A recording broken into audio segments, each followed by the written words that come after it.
Hi and welcome to today's video. I am going to be sharing with you my worst reads of 2022. So obviously, given the topic, this is going to be quite a negative video. I don't tend to like doing negative videos. They just, I don't know, get me down.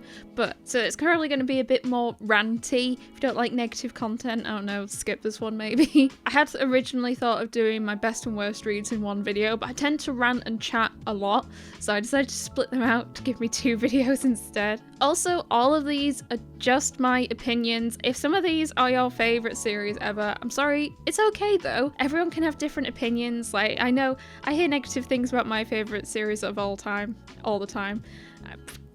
I don't care, it's still my favourite. I really hope that the things I say don't upset you, if it is your favourite series, is what I mean. Because again, it's all just my opinion, and everyone has different opinions. It'd be really boring if everyone had the same opinion. We're going to go through the same way we did the best reads. I've got 10 worst reads plus a few honourable mentions. Honourable mentions kind of in there for their own reason. You'll see why when we get to them. These 10 aren't in a particular order. Actually, no, that's not true. They're alphabetical, but we're not going from worst to best worst or worst worst to best worst. It's just alphabetical because I really struggle I struggle to pick out 10, let alone then ranking them. If you haven't already, don't forget to give this video a like and subscribe, and comment down below your thoughts of what I've said or any reads that you didn't enjoy in 2022. I would be interested to hear. My cat is chasing its own tail just to the side of me. I hope you can't hear that.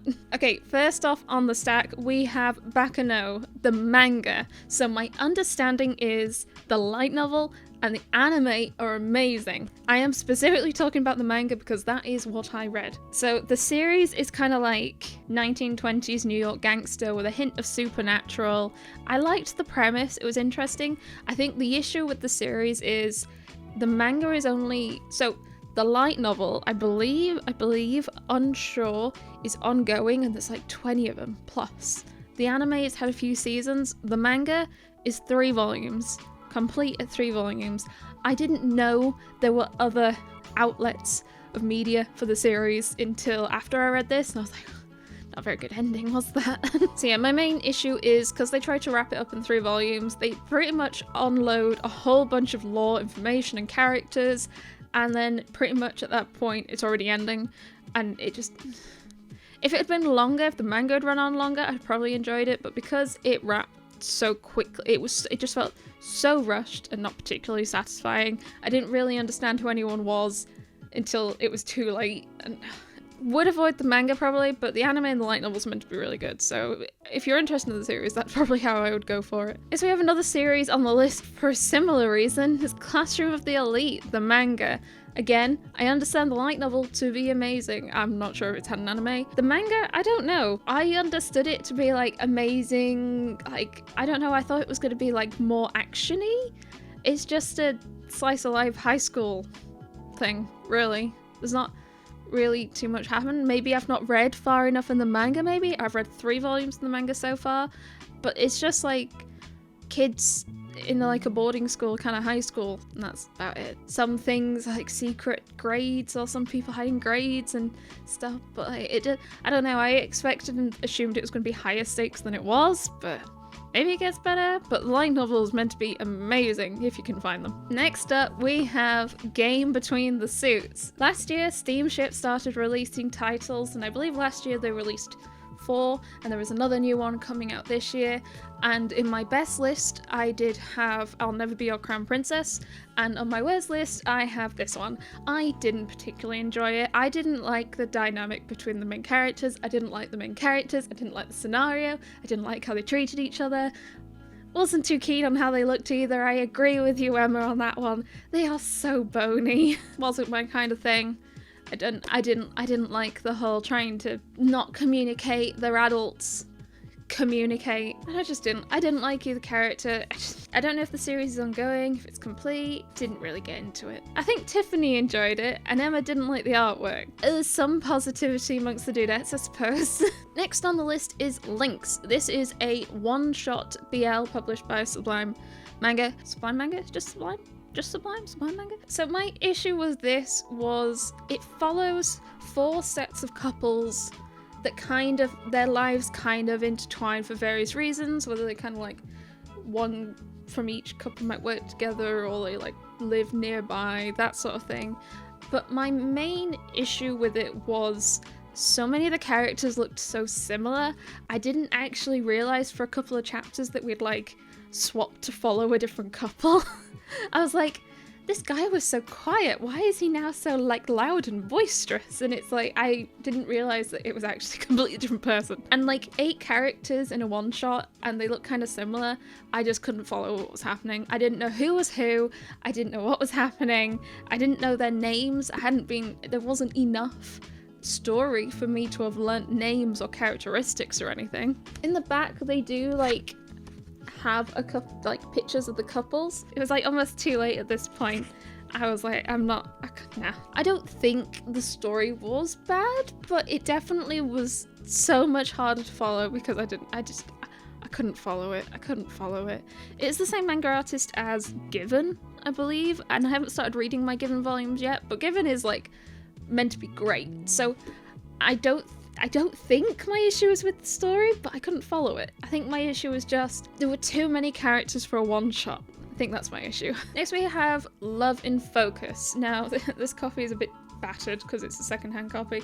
Probably one of my worst quality secondhand copies. You can see, I don't know if you can see, it's like ripples and there's a stain on the back. I'll be honest, I also read the other series by this manga artist last year, which was That Wolf Boy Is Mine, and I finished reading Those Not So Sweet Boys. I don't think I actually overly enjoyed any of them. I think I started reading Those Not So Sweet Boys, then I picked up Love and Focus and That Wolf Boy Is Mine, and I read Love and Focus and That Wolf Boy Is Mine, I think within like a couple of months of each other, and then I finished Those Not So Sweet Boys when the volume came out. I just don't think any of them were really my kind of thing. I didn't really like the characters. I found the story of That Wolf Boy's Mine and Those Not So Sweet Boys was like basically the same, except the story had improved a bit for Those Not So Sweet Boys, and there was no like supernatural elements to it. But I think Love and Focus is the one I disliked the most. I just didn't like the characters again. I didn't like the dynamic between these two. I didn't like this guy. So it's like she moves into a boarding house because that's apparently quite a common thing in Japan. It's always, every other romance series seems to have them moving into a boarding house. She moves in with her friend and she starts to get a crush on this guy. I think he starts to like her and he's trying to interfere. And it's kind of revolving around photography. I'm not overly interested in photography, which I think if you are interested in photography, you probably actually enjoy it. They talk a lot about like different ways of taking pictures and stuff, and I just didn't really get into that, which was I think a good chunk of the series. I didn't like the dynamic between the main characters, so it just wasn't for me. I know a lot of people love the series and think it's one of the best. It just wasn't one for me, but that's okay. I think there is also, they've done an Omni. If you do want to try the series, they've done an Omni with all 3 volumes, because it is only a 3-volume series. Actually, I think all her series are quite short. This one's 3, Wolf Boys 4, and they've also made Omnis for that, and Those Not So Sweet Boys is 7. I did pick up most of the volumes secondhand though, so I feel a little better about that. Next we have No Longer Heroine. So this is the only volume I've read of this so far. My volume 2 hasn't arrived, though I have a bunch of parcels upstairs that I've not unboxed yet. It might be one of those. It's a high school romance where our main character has a huge crush on her childhood friend, and childhood friend seems to be like a bit of a player. He kind of goes around and dates a lot. She absolutely is like head over heels in love with him, and she's like, it's okay, I'll be his final love, I'll be his true love, he'll always come back to me, which feels a bit weird in the first place. And then he starts dating a really nice girl who's really, really nice, and their relationship is all nice and healthy and lovely. She doesn't like that, and she starts saying negative things and being negative to his girlfriend, and I didn't like it. I didn't like the whole, it just felt very mean girly, and I just didn't like it that much. Come on, I like reading nice things. Well, no, I'm happy with like drama and stuff, but just I felt so bad for the new girlfriend who's just a nice person, and she's been completely lovely to her, and she's so nice. She didn't deserve that. She deserved... I'll keep reading. Of course I'll keep reading. It might get better, it might get worse. It just wasn't one for me. Next we have Romantic Killer. Now I have already gone on quite an aggressive rant about this series in my... I did a I read a bunch of volume 1s, should you try these series, and one of them I went on about was Romantic Killer. I know a lot of people have enjoyed Romantic Killer. I'm also again gonna skirt over the whole demographic publisher printing issue thing. I'm not going to talk about that. That's nothing to do. I'm just talking about the story. I am an absolute sucker for reverse haremims. I absolutely love them. I read so many series with them. Lots of villainess isekais are them. I don't have an issue with that. What my main issue with this is how like mean this little pixie is to her about her love and interests. So basically this main girl is 15. We're just going to remember that. She's 15. 15. She pretty much just wants to play video games. She wants to eat chocolate and live with a cat. She's having a nice life doing that. And then this like pixie comes along. I don't think it's on the cover. I've scrolled to a page with it. This pixie comes along and is like, the birth rate in Japan is declining. We need to fix that. You need to get jiggy with some hot guys. And she's like, no, I'm good. I've got my video games and my cat. And he's like, we can sort that out. And basically ends up putting her in a life where she doesn't have video games accessible. She doesn't have chocolate. Her cat's been taken away by her parents who've decided to move overseas and leave her in Japan on her own. And why can't she have video games? Well, the pixie keeps telling her how much video games are for children. I don't know. It bothered me. I understand it's a story and it's silly and it's just been done to set up the scenario where she has to spend time with these guys. I didn't like how it was approached. I'm sure there are other scenarios where they could have done where it wasn't outright. It didn't have to belittle, say, playing video games and repeatedly say video games are for children. Maybe just say, nope, you can't right now. You're with a guy. And then I don't understand why it needed all the negativity around her interests. Taking a cat away. Why would you do that? And also saying that you can't eat chocolate because you'll get acne and no one will want you. That just felt horrendous. Oh my goodness. Why would you say that? Why would you... Why? I just don't think like the setup was done well. Continuing reading it and just scenarios with all the guys wanting to be with her. I'm happy to read that. I like reading that kind of thing. It was just everything to make that happen. And also she just isn't interested. I don't understand why it's almost like it's trying to say that it's not okay to not want to be in a romantic relationship. Why can't someone choose to not be in a romantic relationship if they just don't want to? Also, she's 15! Why are you trying to convince this 15-year-old to breed? When I was 15, like, I didn't even understand like any of that was. I just played video games. I do understand the anime has been quite a big hit with people. It's on Netflix and I have got the second volume to read, so I am interested to see if I continue to get angry at it. We'll see. I feel like I've really gone on a rant about this. It's probably like half the video is just me complaining about Romantic Killer. The thing is, I don't care about demographics either. I don't care what it is. If it's good, I'll read it. If it's bad, I'll take the piss out of it. I don't understand. She's 15. Next we have Rosenblood. So Rosenblood is, in my opinion, not very well written. I do like vampire trash. I had kind of vampire dormitory on my best reads-ish. It was an honourable mention. Rosenblood, I think my main issue with Rosenblood is I don't think... The English doesn't feel like it's been written correctly. Like some of the way the sentences are phrased just doesn't feel like it flows. In terms of like everything I've read, this is probably one of the few that I've read and I've gone, wait, no, what? I had to reread it again just to make sure I'd actually read what I thought I'd read. I read bad stories, but usually the English is still like comprehensible. Also, I feel like some of the pacing and like the way the scenes change are just sometimes really sudden and abrupt, which obviously, well, it could just still be an issue with the English translation, or it could be that's just how it is. But also lots of people really love it, so maybe it's just me. I've also disliked some of the moments where it's like these vampire guys are obviously doing terrible things, they kill people. It's almost painted like when people try to stop them, they're like the baddies, and it's like, what? The people trying to stop the murderers are the baddies. No. I must say though, this is absolutely gorgeous. The artwork is stunning to look at. It's just such a strange, hard-going read for what it is. It shouldn't be as hard as it is. Also, it is meant to be complete at 5 volumes. I have 4. No idea what volume 5 is. It's not even listed on Viz's website. Who knows where it is? I assume it'll come out some point this year and I can finish it and see like how it ends, because also I don't really understand what the story plot is. What's it working towards? I don't get it. Pretty artwork.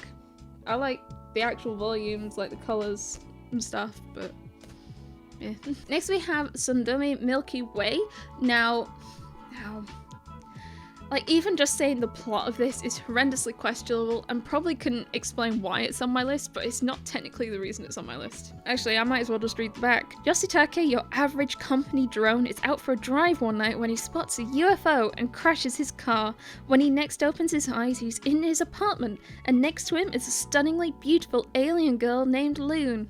This girl. She has come to Earth to save her species from extinction by claiming human seed, and sex-crazed Yoshitake is the perfect mate. Unfortunately, Yoon's alien physiology leads to an unexpected difficulty that even the world's horniest man may be unable to overcome. So basically, this alien race, their men don't want to breed anymore. They're lazy, they don't want to do it. So the women have been sent down to Earth because for some reason they're compatible to breed, make babies of this alien species to get pregnant. These aliens have an alien form and they can make themselves look like humans. Unfortunately, this girl who's been sent down is horrendously embarrassed by most things sexual, so every time they're about to, she gets all embarrassed, she can't maintain a human form, and she looks like an alien again. For story reasons, they can't breed while she's an alien. This guy is just like, he basically forces himself on a whole bunch of women and they kind of don't completely object, which makes it fine, right? And it's just a bit grim to read sometimes. It's actually been one of the few series I've really not rushed to pick up. Maybe if I see on sale. I just feel a bit gross reading it, honestly. Final series in the 10 before we move on to the honorable mentions is The Weakest Contestant of All Space and Time. Now, this is a 2-volume isekai. In theory, the premise was like vaguely interesting, and then it kind of just stopped. I hadn't realized it was completed 2 volumes till I got to the end, and I was like, that's a bit weird. When's the next one out? Oh, that was the ending. So in this isekai, all these like different like gods kind of have created / run their own world, and they've pulled out the weakest thing, person, living organism that is the weakest on that world, and then they've all been pulled into this arena and they're kind of like fighting to the death. And one of the characters that's been pulled in is this salaryman from Earth to fight. In theory, it kind of wasn't like an interesting premise, but literally every character is awful, the writing isn't particularly great, and just the story just ends. It's not great. I really wouldn't recommend, and it's an isekai, which breaks my heart. Not good. I just didn't think it was very good. Okay, now we're on to the honorable mentions. Now, if it's an honorable mention, it doesn't necessarily mean it's outright bad. There's usually a reason. So my first series in the honorable mentions is QQ Sweeper / Queen's Quality. Now, I want to really quickly preface this with, I don't think it's a bad series. I did quite enjoy it. However, I wanted to say some negative things about it, so I felt like this was an appropriate point to do that. So what I noticed a lot this year was there was a lot of controversy, negative arguments across like all of the manga community in regards to demographics. Maybe it's been occurring for years and I've just not been around to experience it, but it was definitely the first time that I really became aware of it. I just don't think I realised like people cared. I think that's my issue. Like, I genuinely don't care. I will read anything. I just don't care. But I hadn't realised it was genuinely an issue, but apparently it is. I think one of the things that I found with myself was I was definitely a person who I equivalated shonen to be battle and I equivalated shoujo to be romance. So something I really wanted to try and do was try and read series in the demographics that didn't match that, like, tied together, like combination, what's the word? You know what I mean, in my mind. So I was trying to read series that weren't shonen, that weren't battle, and shoujo that weren't romance. One of the series that I found people bring up a lot as a shoujo that's not like the other shoujo was QQ Sweeper. And I already had a bunch of QQ Sweeper, so I was like, wonderful, I can dive into it and read a bunch in one go. And yeah, as I said, I did enjoy reading it. However, I think I managed to set myself up for disappointment because it is absolutely a romance series. Is it a general, like, high school heart-eyed, dovey romance high school series? No, there is fighting and action in it, but it is a romance series. And again, I don't think that should be a bad thing, just my goal was to find something that wasn't like that, and I didn't. Even the manga artist, I think in one of the, like, bios, the description, when she just chats sometimes, in one of them she says, this is first and foremost a romance series, which is absolutely fine. And if I'd gone into reading the series not trying to find a shoujo like that, I would have absolutely enjoyed it way more than I did, because I have been enjoying it, definitely. I want to continue reading it and get further in the series.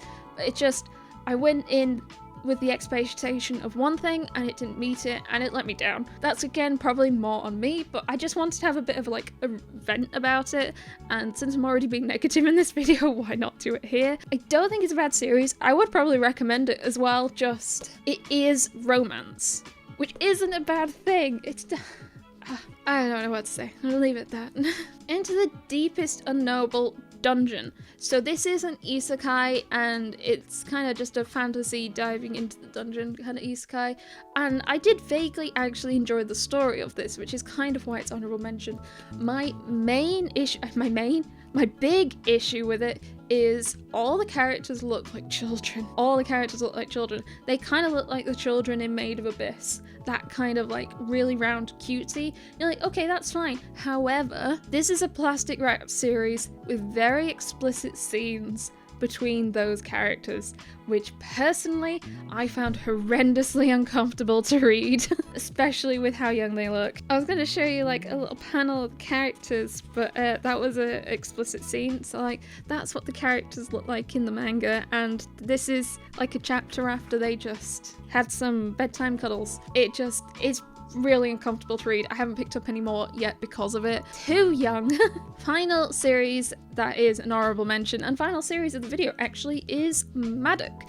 Now again, I actually did kind of enjoy it in a weird way, but goddamn did it catch me by surprise. So I go manga shopping with a friend fairly frequently in Leeds. Often if she picks up a series I don't have, I'll try and pick it up too, because it's always nice. Read similar series as your friends and you can talk about them. And she picked this series up and I saw it in Traveling Man. I was like, yep, sure, I'll grab it too, why not? And I got home and it was a plastic wrap series, and I opened it and I read the first chapter and I messaged her going, oh my god, Daria, what do you read?